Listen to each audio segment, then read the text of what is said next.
an Unspoiled Network podcast. This is Spoil Me, covering Grey Sister, chapters 30 through 35. In these chapters, Nona gets a visit, and he cuts her nostril. And I know that it could be so much worse, and I know that he was planning on doing worse, but like, that really got to me, guys. I hated it. Ugh. Welcome to Spoil Me.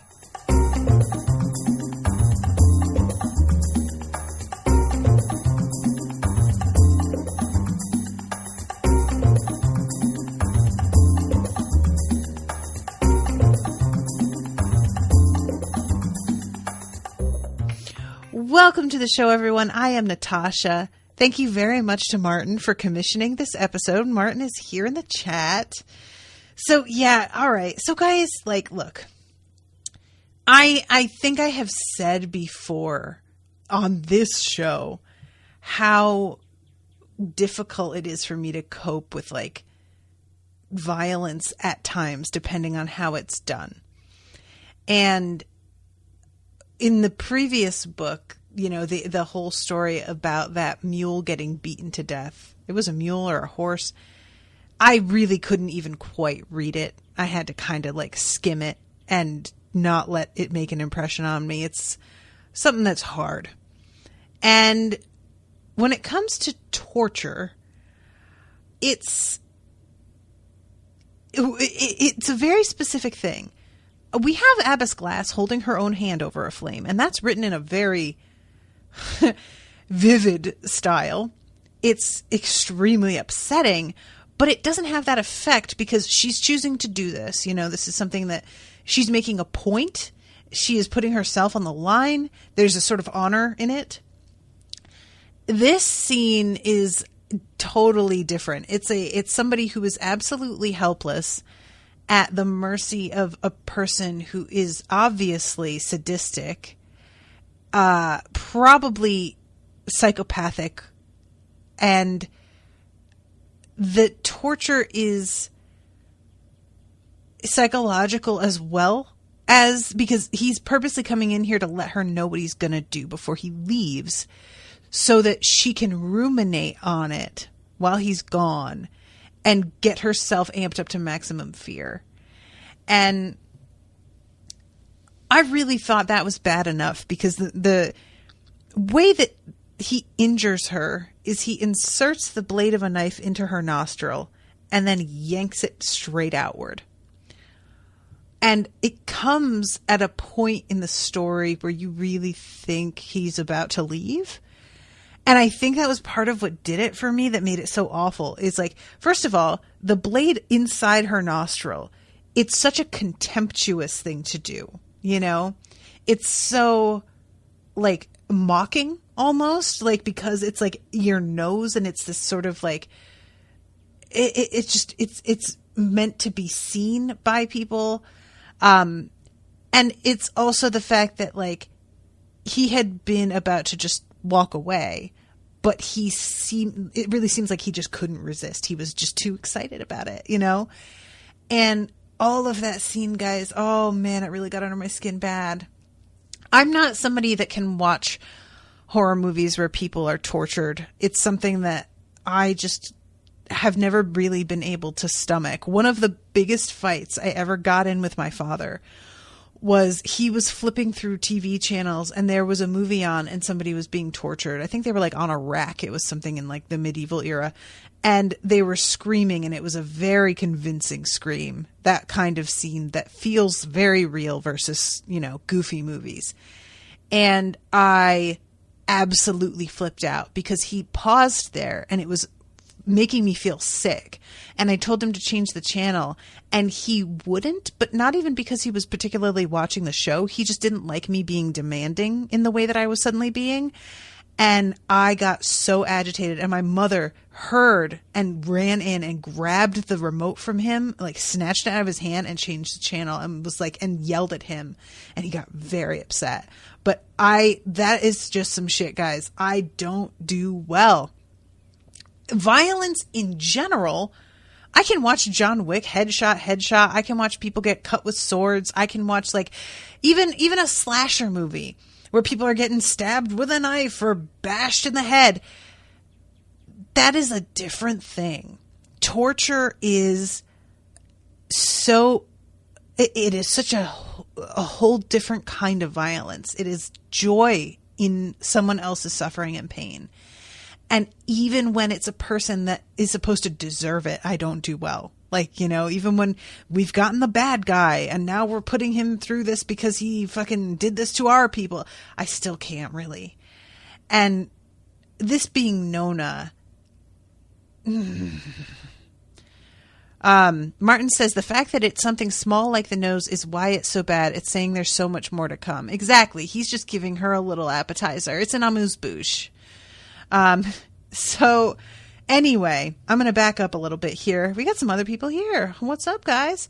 So chapter 30, Nona is coming back into her own mind because, reminder, she had been in Kettle's head watching what was going on.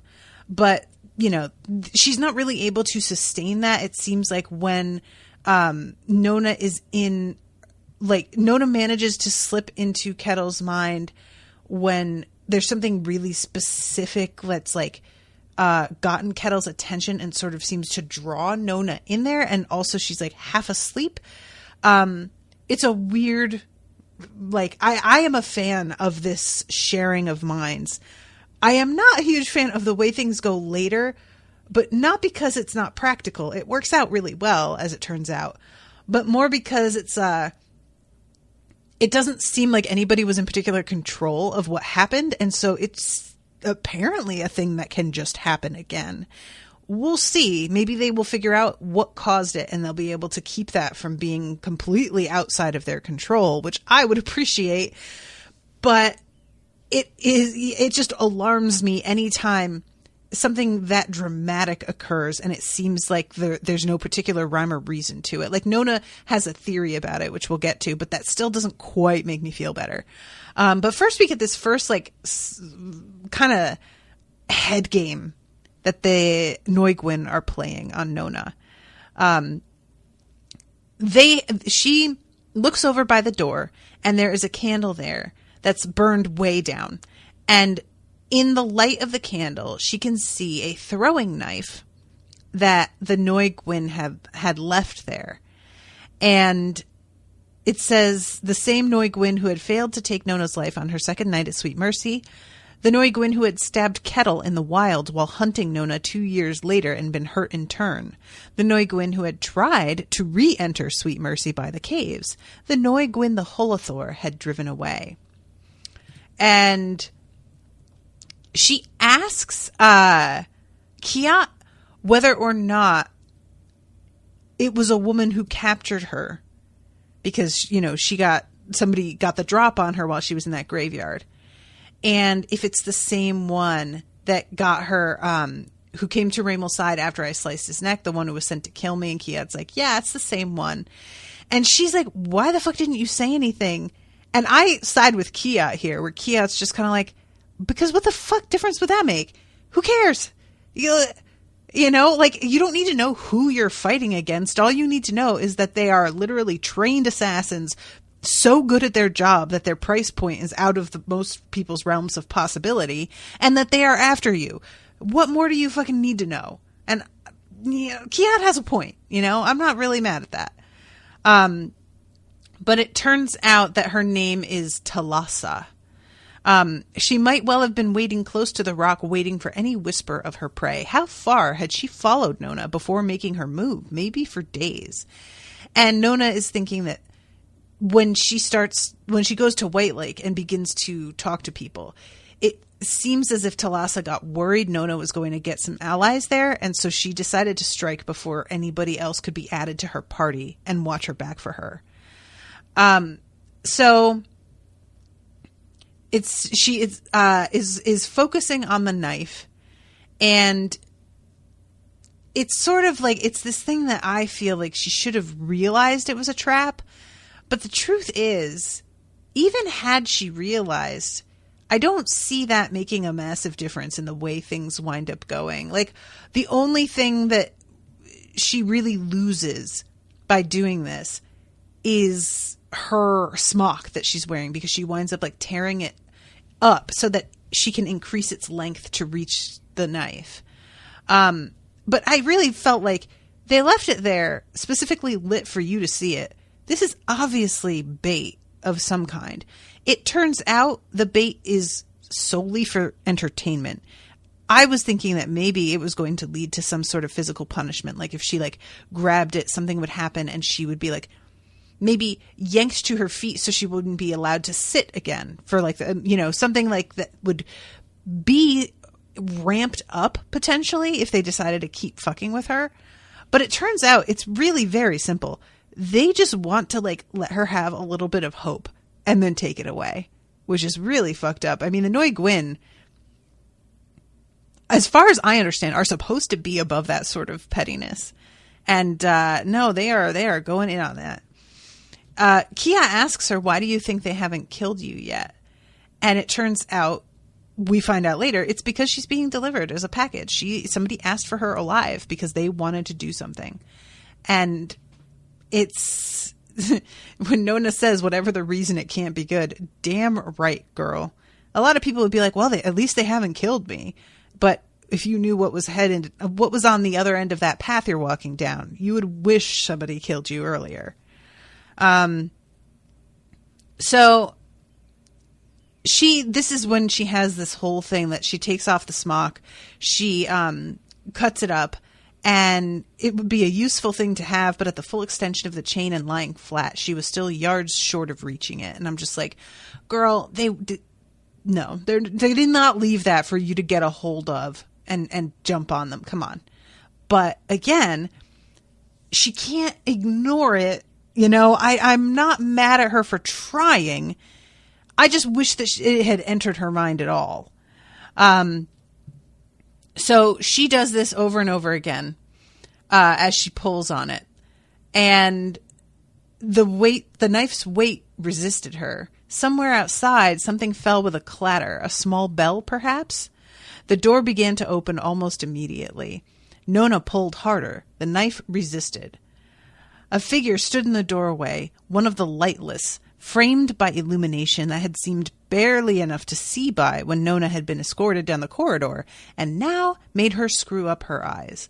And there's something about that, like being used to the dark, that I find really sad. Like, that's a thing, I think in the Song of Ice and Fire series, they have what are called the black cells, which are basically like, you have enough room to like lay down and maybe like crouch, and there's no light, and those are pretty much the worst that you're gonna get.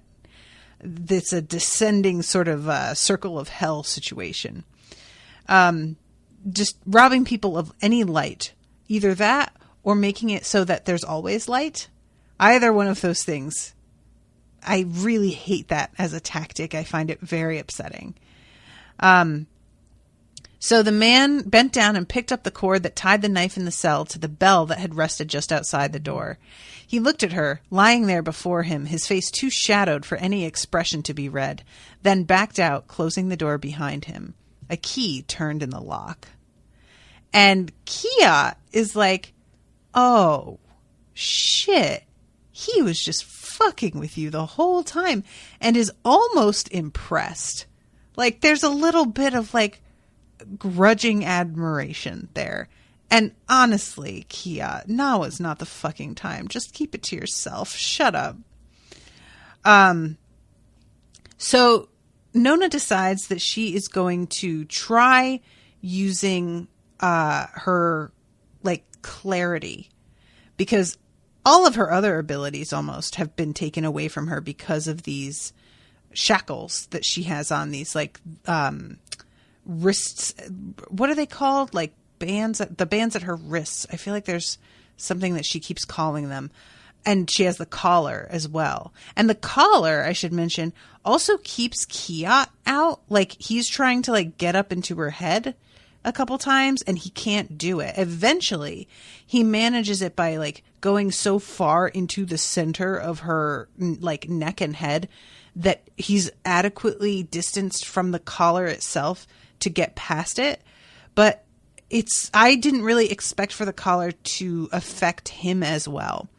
And I wonder what these sigils are that managed to get rid of her abilities and Kiat. Like, what is it? Anything that's magically related, sort of? Like, is Kiat part of, like, thread work? Does he fall under that sort of category? I just really, logistics. You guys know how I am.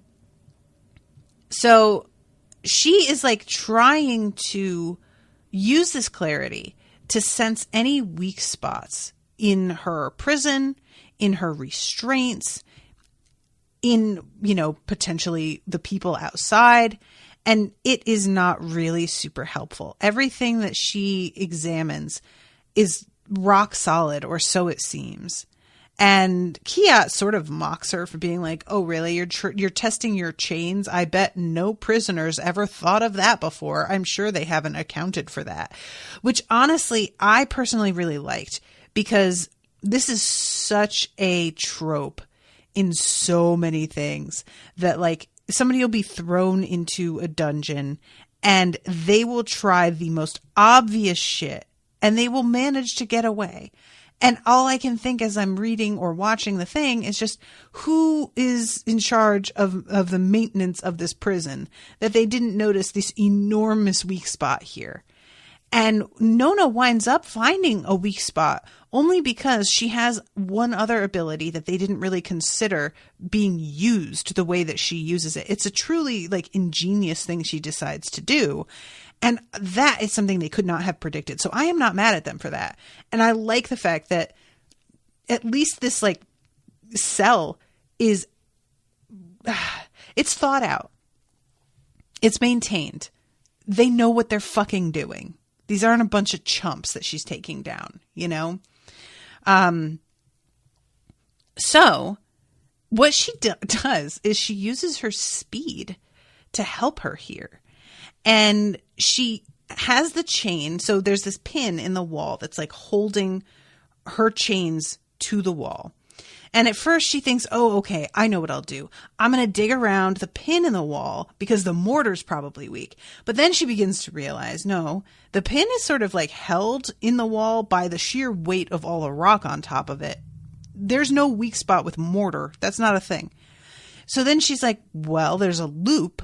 If I was able to get a lever in there, I could potentially, like, twist the pin and get it, like, break some of the rock around it. So what she decides to do is use the chain as a lever by wrapping it around the pin so quickly with her, like, super speed that it doesn't have time to collapse before she grabs it and turns it like a wheel. And she does this so many times, you guys.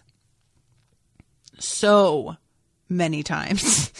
And really, what it comes down to is it doesn't look like it's working, but she begins to realize, I don't have anything else to do. I may as well just fucking keep trying this, because what the fuck else do I have?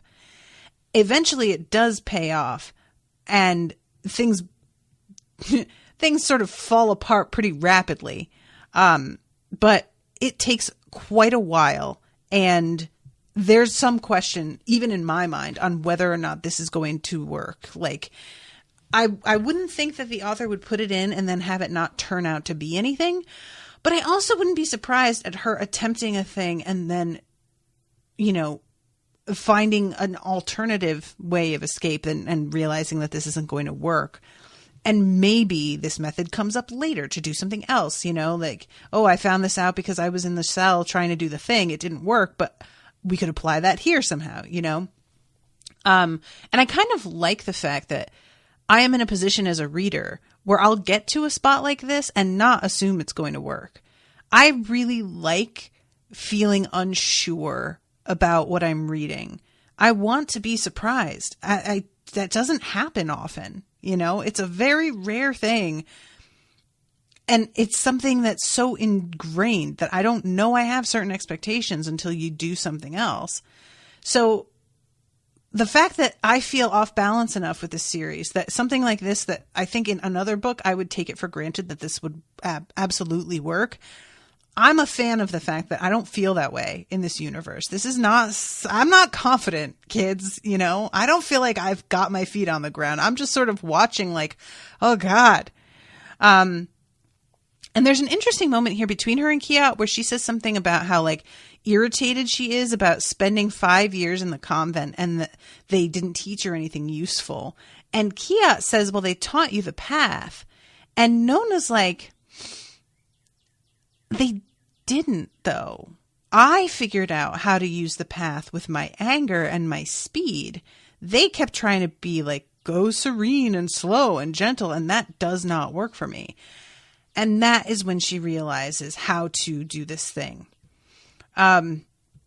So let's back up and go hang out with Zoli and Kettle. This is delightful because Zoli basically does the "we are not the droids you're looking for." And it's really fun to watch it work, especially because, and this is one of those things, I could totally understand if somebody's reading this and all of a sudden it's revealed that Zoli can sort of mind control people and folks get very irritated because it's a hell of a point in the story to have this suddenly appear and it feels very convenient. If people get mad about that, I will honestly not blame them. But I've got to be honest, I could give a fuck. I was just totally excited about it. And honestly, I'm willing to take any, like, this author has so successfully got me convinced that Zoli, Kettle, and Nona are outclassed, outnumbered, out-everythinged, that you give me any sort of advantage and I'm just going to be like, all right, fine. Yes, give that to me. So at one point, Zoli says that Scherzel's palace isn't far away, and that the mountains seem familiar. And she thinks that it's only probably like a few miles potentially. And it's interesting, Kettle, because there is this moment where she gets startled by a mountain goat that like kind of jumps out of the shadows. And the panic of that moment allows Nona to get in along her awareness again. And Kettle is sort of using this connection almost as like a sixth sense to follow, almost as if she's following a scent trail to figure out exactly where Nona is. And she does that, like that comes into play more later once they're in the building. But I just think that that's a kind of a neat thing. So let's see. They head up and they get challenged at one point. And the like story that Kettle has concocted here clearly would not have worked if Zoli wasn't there to nudge people along the way. It's the Noi Gwyn are not idiots. Again, something that I appreciate. She comes in and is like, oh, I brought this prisoner and they have information about the convent. And in a lot of things, people would be like uncertain what to do, or they would like, you know, sort of like immediately be like, oh, I'm sorry. Yes, we'll bring her right away. And instead, these guys all sort of like pull back their strings on their crossbows and really look like they're about to be like, oh, fuck you. And at one point, she's trying to sort of like cheat her way forward using Zoli. And the guy says, one more step and I'll have her shot, then you.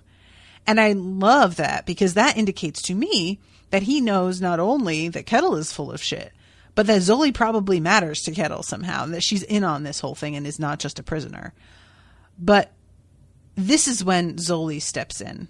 She says, "Mai of the Lightless is taking me to Talassa. I am her prisoner." Zoli kept her face down, and her voice was quiet, but it seemed to burn through the air. Nona sensed it buzzing in Kettle's skull.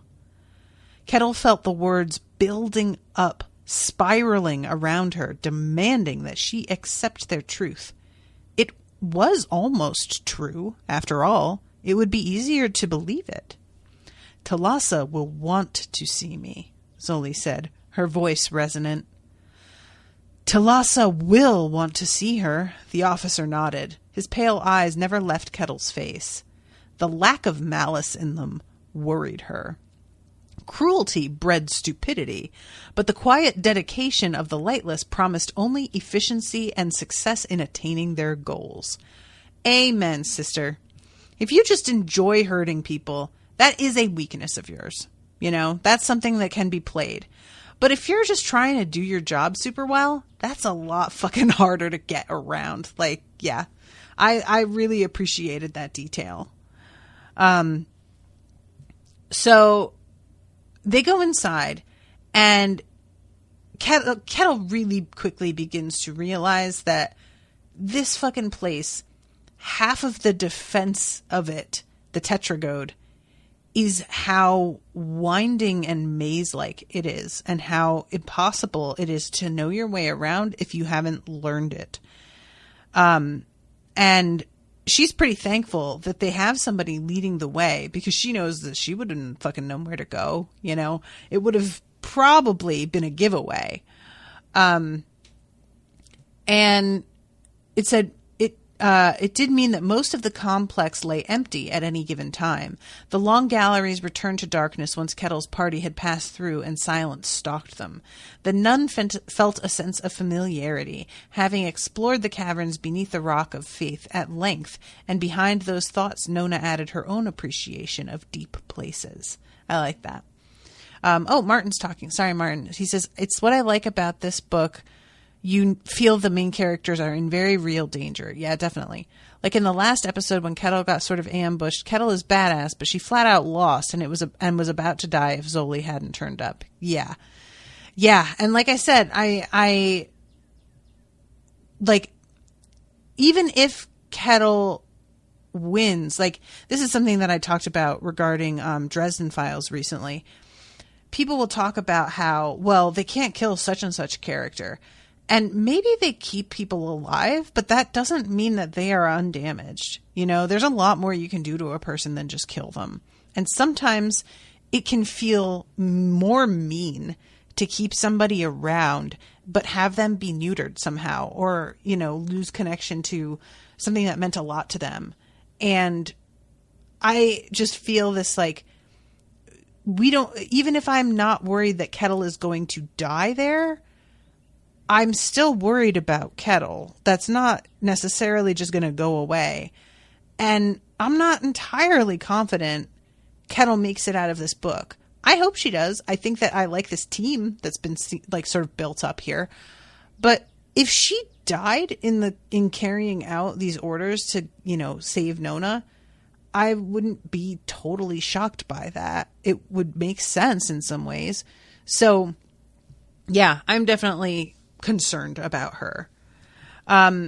So let's see. We have a checkpoint, and this Nguyen is like much more challenging. It's very interesting to me that I think the Nguyen that isn't affected by Zoli's like mind control is a man. I'm not positive. But I really like when he stops her. Somebody says, Arthur received this woman at the West Cave. He instructed me to escort her and her prisoner. He starts to say, I don't. And Kettle interrupts with, I'm Mai of the Lightless. It was better to break decorum than let someone state their opinion out loud. Once anything was spoken, it became harder to change. That's a really interesting tactic. And I'm kind of interested in exploring that a little bit more. Just the idea of cutting somebody off before a thing gets spoken out loud. I kind of see what they mean, but I would like to see it again. Just, I would love to do like a sliding doors thing and see what changes if they are allowed to say it versus what changes if they don't, you know? But anyway, Zoli keeps trying to be like, you know her, you know Mai. And this Noi Gwyn is not responding, like doesn't seem to be as susceptible for some reason. And I am so curious, why not? Zoli then, when for the third time they say, I don't know you, Zoli says, your watch is over, go to your beds. And most of the Noi Gwyn go. Seconds passed, and still the Noi Gwyn stood there while his servants walked away. Leave. Zoli spoke the word through gritted teeth. The sound sunk into the stone, the command hanging between her and the assassin in the silence that followed. And here we get to see the full splendor of Zoli's badassery. The Noi Gwyn closed his fingers around the hilt of his blade. An instant later, without warning, as if something happened, or as if something snapped, Zoli slipped her bonds, snatched out the knife hidden beneath her jacket, and threw herself over the desk at the Noi Gwyn. Even Kettle, who had seen Zoli training on dozens of occasions, was taken by surprise, shocked by the girl's swiftness. Both feet struck the assassin's stomach, driving him back. By the time Kettle had drawn her sword, Zoli had one hand around the Noi Gwyn's wrist, controlling his knife while driving her own up into his armpit.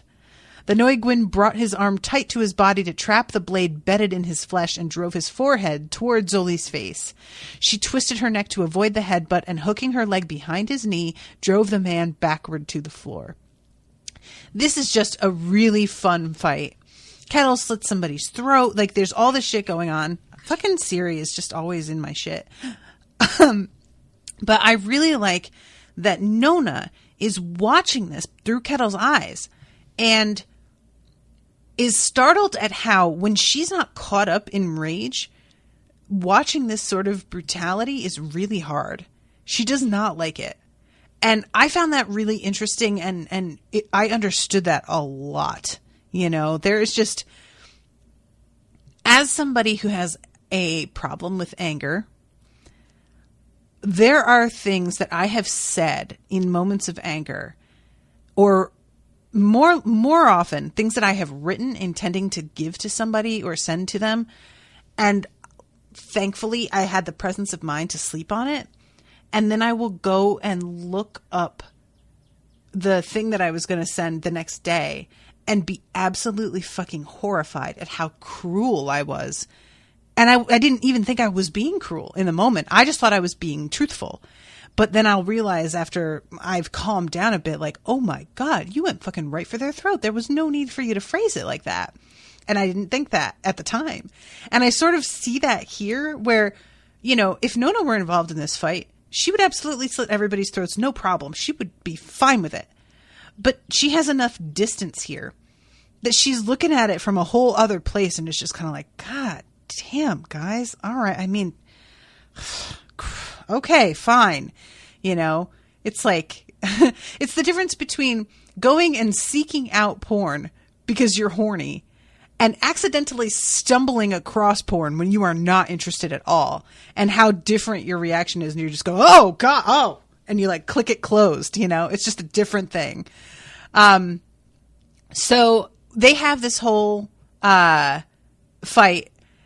Kettle is really astonished at the fact that Zoli managed to kill a Noi Gwyn, but Zoli is a bit modest about it and is like, his mind was confused though. Like this wasn't just, you know, a Noi Gwyn in their full power. That fucked him up a little bit. So it's not entirely like on me that I managed this. And Kettle says, you have time to grab the mask because they have that black skin mask, which I really have to say, guys, I wish this author had chosen another name than black skin. Can just don't love it. I don't like saying it. I don't like reading it. I don't like hearing it in the audiobook. But she says you have just enough time to grab the mask because the others are coming.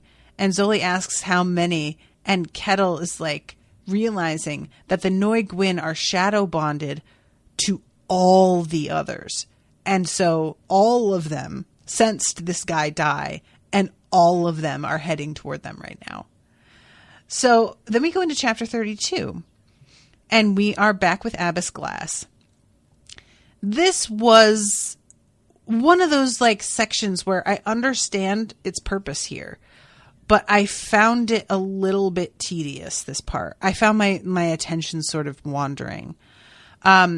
We get a bit of like the history about the way that the states work and the founding of them.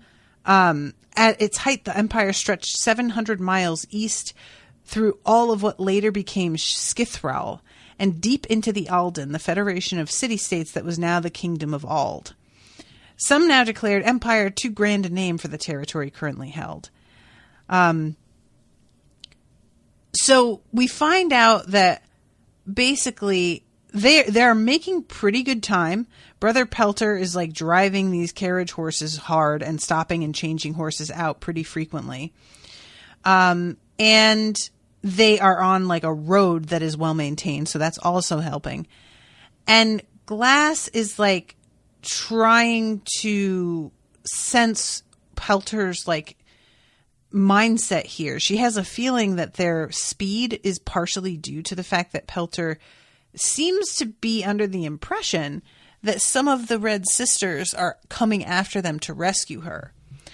And she is very confident that that is not happening because she told them not to do that. And she has a great deal of faith in the obedience of the sisters. And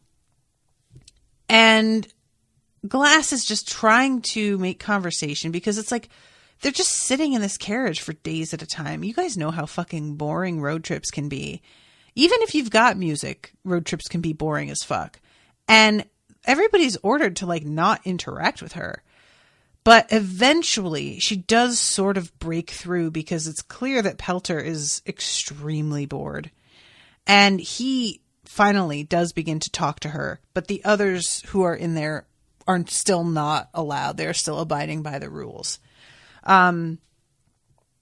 She found the man to be almost exactly what her research had indicated him to be. Ambitious, focused, easily flattered, and whilst deeply versed in the points of heresy on which most Inquisition trials hinge, his knowledge of the faith in a broader sense would not compete with that of any novice that Sister Wheel had passed as fit to move up to Grey class. I love that. He knows everything he needs to know for exactly the job that he's doing. But as far as like a deeper, more well-rounded understanding, absolutely does not have that. And that feels true.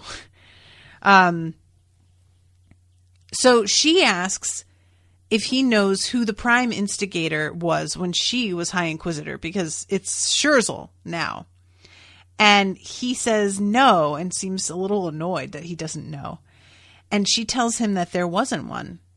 The previous one had died holding the title, and Pelter is asking her why she's telling him this. And she says, by my reckoning, we'll be at Scherzel's palace sometime the day after tomorrow. So the office of prime instigator seems at least topical. It was a paper title, you see, an invention to please some emperor of long ago, an office meant for royalty, so that the crown could feel, if not a sense of ownership, at least some illusion of control of the Inquisition and some more solid feeling that it could not be wielded against them. The raft of regulations protecting emperors and their siblings from the sharp edges of the Inquisition was part and parcel of it, similar to those laws protecting High Inquisitors. And he's like, oh, and former High Inquisitors, apparently. Like, he's really salty about it. And he's obviously irritated at the fact that he is having to travel all this way when he had been intending to just take her to, like, the Tower of Inquisition. And she sort of ribs him about the fact that, like, you're willing to fucking, like, force people to endure torture because of their alleged impiety. but you're not willing to just take a few extra days in the fucking carriage to make sure about impiety? Like, you're accusing me of this thing. It's so much easier for you to just like jab me with a hot poker than it is for you to just sit in the carriage. Like, come on, dude, just get over it. And he gets very snotty with her about it. And it's just like, you maybe want to like watch your mouth and consider the fact that you're going to be at my mercy later. And she's like, yes, of course. But there's definitely a sense there of like, and what? I watch my mouth and you're going to go easy on me? Like, come on, dude. I'm not a fucking moron. So let's see. And she asks about the other senior inquisitors, and he tells her that they are going to be picking up the rest of the jury along the way. So they finally stop at one point. And let's see. The place boasted a church of the ancestor considerably larger than most such towns could afford, and was able to provide lodging for the inquisitor and his guards, along with a penitent's cell for the abbess. Come morning, the local priest unlocked Glass's door, and she bore his disapproval as the yawning guards escorted her to the carriage. So they're not getting back on the road to head right to Scherzel. They're taking a little detour because they're going to be picking up one of the inquisitors. And the two people that he says they're going to pick up are Brother Seldom and Sister Agika. And he says, friends of yours, I believe. And it says, Seldom and Agika had been trusted subordinates during most of her tenure, but the estrangement that had preceded the announcement of her departure had been the talk of the tower and famously bitter. I am dying to know what the fuck happened there. I really, really want to know. I really want to know. They reached the shrine by noon. So Pelter brings the abbess into the building with him rather than leaving her in the carriage. And he does this partially because he says like that he thinks these two people who do not like her, seeing her face will make them more motivated to basically punish her. And they go in and they're in the middle of an inquiry that's like sort of beginning to wrap up. Inquisitors Seldom and Agika were not among those who favored the more brutal methods of extracting information. Agika was a martial touch with a gift for coaxing the truth off unwilling tongues, and Seldom had come to Glass's way of thinking on the subject of interrogation, namely that the information came more swiftly and more accurately if the questions were presented as a concerned attempt to reduce the subject's final punishment. Which I think that would probably work on me. You know, I want to believe that somebody gives a fuck that I'm suffering. I want to believe that I have some control over this being over sooner. You know, that sounds like something that would absolutely work for me. So Glass is waiting and a peasant gets shoved into the room with her. And there's this pretty interesting moment to me. The dude is standing there and she tells him to sit and rest because he needs to conserve his energy. And he sits down and says that he doesn't understand what he's done. Glass took a seat and made a smile for him, which is a really great sentence. Made a smile for him. He says, in my uncle's village, the old men leave the first cut of the harvest for the corn god. I heard they have a stone church to the Hope down in Whittle. Why are they arresting people here? The ancestors' own children for what? And she is really like, this is something that she has heard before. They took Master Root, said he was reciting the ancestor prayer wrong. And the rector, they took him too because he said this place was here when the tribes came. And she's like come across this sort of this confusion, because this is what happens when a religion is taking over where other religions had previously reigned. They don't like feeling as if their own message is not overpowering all the previous ones. When we're left to our own devices, it's not long before someone, often greedy for power and influence, takes it upon themselves to change the ancestors' teachings just a little bit in a way that makes that person more important or special or allows them privilege. And I was like, girl, you ain't even lying. And when she wraps this conversation with him, what she tells him is, if the clerics are found guilty of heresy and you were part of their flock, then you have to accept that you are guilty in a way. And if you attend a sanctioned church, you learn the true teaching, you do your penitence, you will be cleansed of any taint and they won't care about you anymore.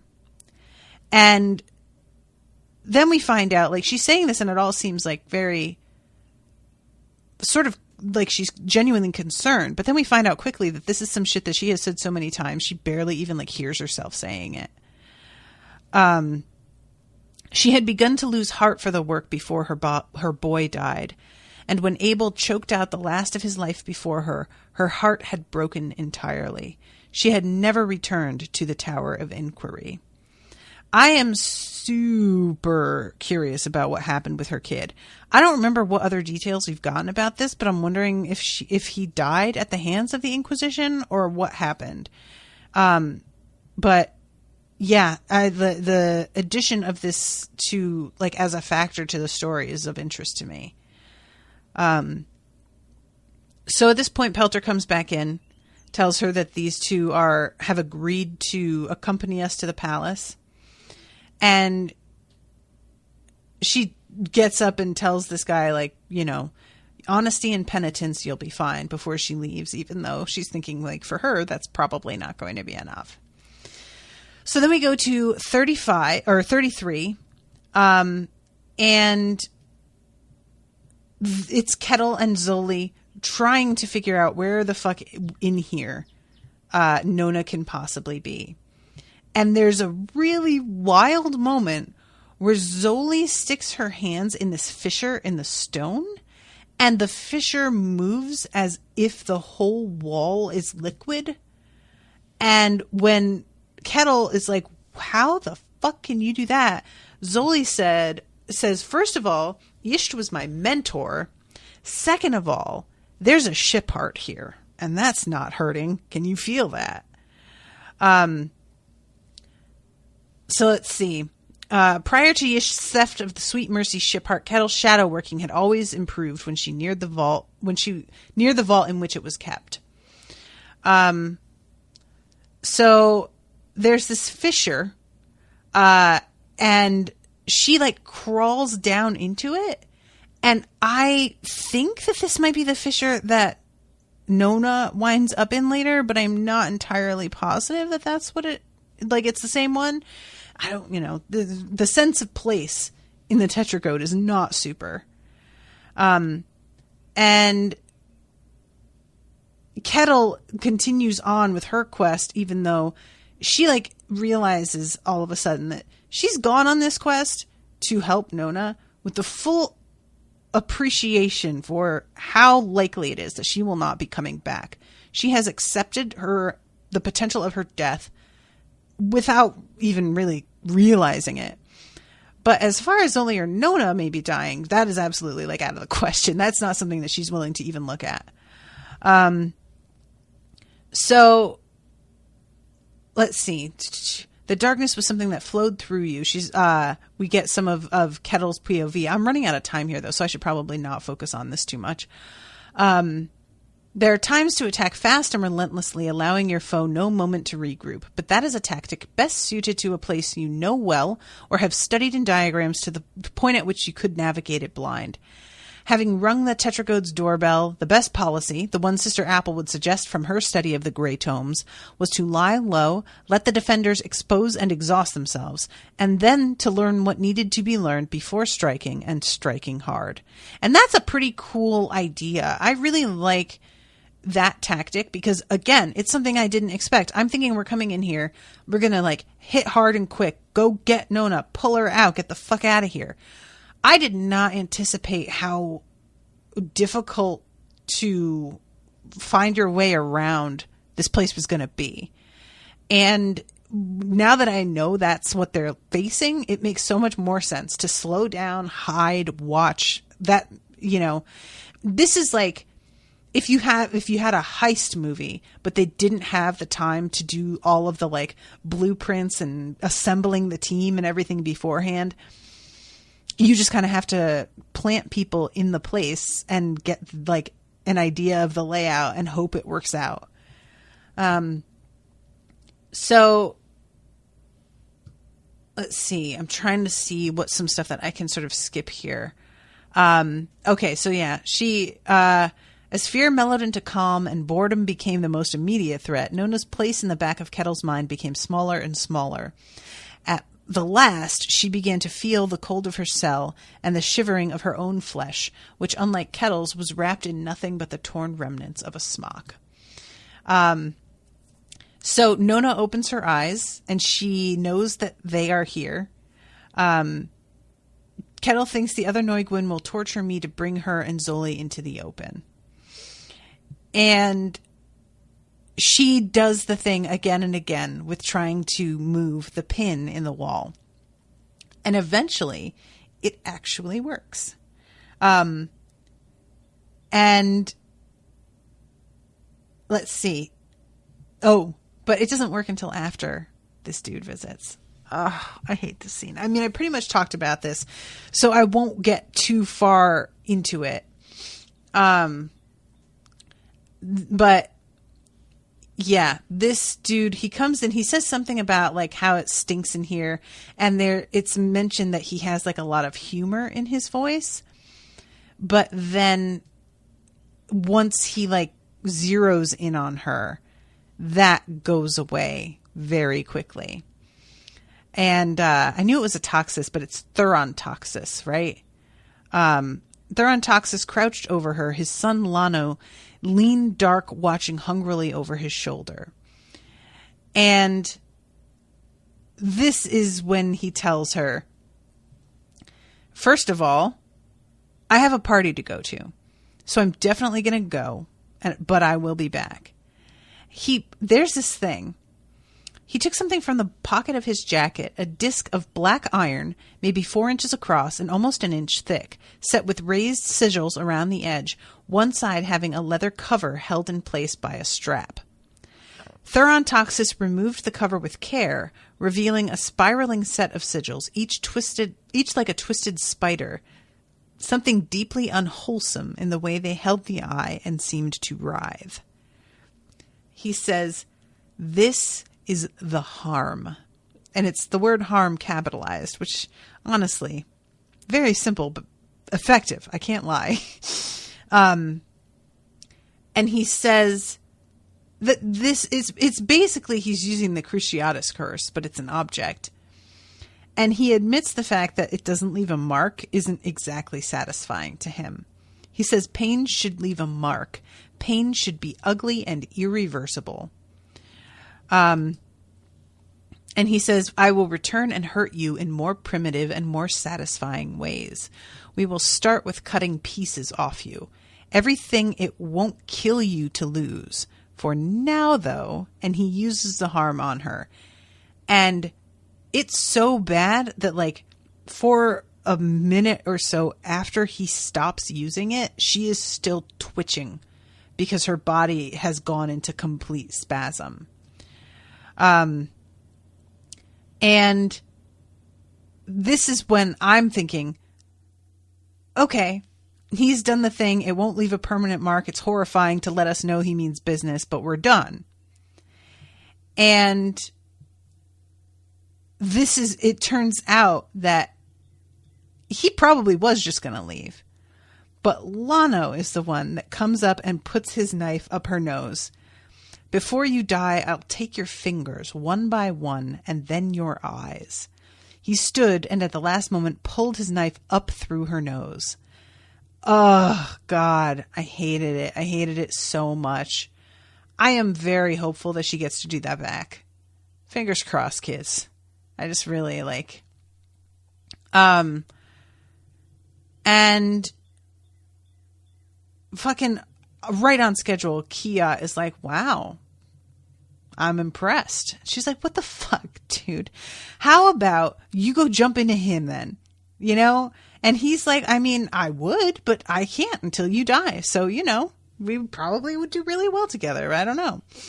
And Kia finally is like, look, I understand that, like, it's different with you, but you can't lie to me about the fact that you enjoy hurting people also. Sir, the circumstances are different when you do it. That doesn't mean it's not there. Otherwise, I wouldn't have been able to get in. So maybe just don't fucking preach here. Like, I don't know you. And she doesn't really have a whole lot to say about that. She kind of realizes that he has a point and pipes the fuck down. So she manages to turn the pin out of the wall, and Kia is like, okay, so now what? And that is a very good question. And she says, now I kill as many of them as I can before they get me.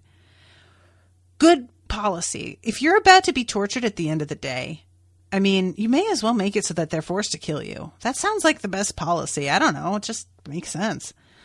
So then we get a really great fight scene. I can't help but wonder what it's like for an author to write a fight scene like this that's so detailed, but in real time takes like 5 seconds. You know, it's just like, it must be a combination of like really satisfying and fun, but also frustrating because it's not, you know, it doesn't fill time exactly. It doesn't help move things along that much faster. I think of that a lot when it's like something that's so slow motion. And I also think about what it would look like on screen. And this feels like a fight it would be great to be able to watch. So Kia gets up into her head to let her see through the dark by going like into the center of her spine, essentially. And she goes up against one person after another. I don't think they're all Noi Gwyn though, are they? I think she's going after Lightless at this point. Yeah. And there are some, I forgot about the mention of the needle arrows that like spread out in sort of a cone. And she has to like think about how to dodge them or block them. And this one really, there's so much of this fight scene that I find really, really riveting. And I just kept picturing things. It feels so cinematic to me. So eventually Nona winds up getting cut, and it's clear pretty quickly that the blade that cut her was poisoned. And the Noi Gwyn that I think, the Noi Gwyn she does take down. She has some vials of like poisons and antidotes and things on the inside of her tunic, but Nona doesn't fucking know what the poison was that got her, and she doesn't know what the antidote is. And she finds a little jar of acid, and she manages to use that to get one of the bands around one of her wrists off. It takes a lot of the acid to eat through it, but she gets one off. And then she's like she's thinking she's going to try and get the other one off or get the collar off. And then she begins to realize like the sigils on the collar are what is effective. So if she destroys the sigils, that will disable the ability of the collar at the very least. So she's using that. She gets the collar like disabled, but the poison is doing its work, and she's panicking because she's looking at all these vials and has no idea what to do.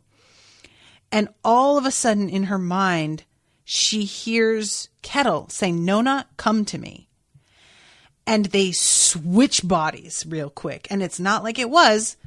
They aren't there with the other also. They are each fully alone, but in each other's bodies. And Nona, it takes a minute before she's finally able to like find this fissure, which she basically just goes and hides in.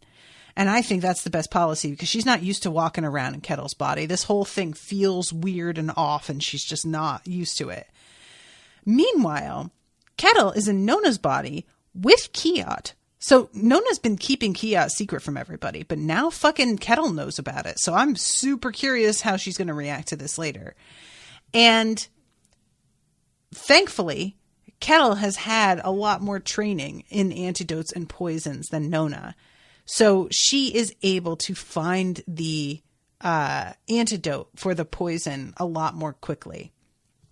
And, you know, she swallows it, but it's like her throat has started to close up. It's like a near thing. And let's see. I'm trying to see what, oh yeah. So basically the chapter 35 ends, with, Nona going into this crevasse and hearing the sound of a pebble nearby, like dropping as if somebody is starting to, Kettle had risen silently and started off down the tunnel she had scouted. She sped up, started to run, and suddenly her head had split with incredible pain. A hot rush of fear flooded her. She saw visions of a burning world and knew Nona was in mortal danger. Forgetting her own plight, she had reached for the novice, and somehow this. And I'm just like, what in the fuck does that mean? And that's the end of the chapter. Way to leave me hanging, bruh. Shit. So I'm out of time. I gotta wrap up here, but I'm really enjoying this so far and super curious where we're going. So yeah. Martin says, I think that's Kettle's POV of before the body swap. Oh! I see what you're saying. She had sensed the mortal danger and all of a sudden, oh, okay. Gotcha. That makes sense. All right. Yeah, because that was a little confusing to read. So I'm not surprised that I sort of misunderstood that. But, all right. Well, thank you, Martin, for clearing that up. All right, everybody. Well, thank you again so much for listening. I hope you're enjoying the coverage. And I will be seeing you again soon with a new episode. Until then, toodaloo, motherfuckers.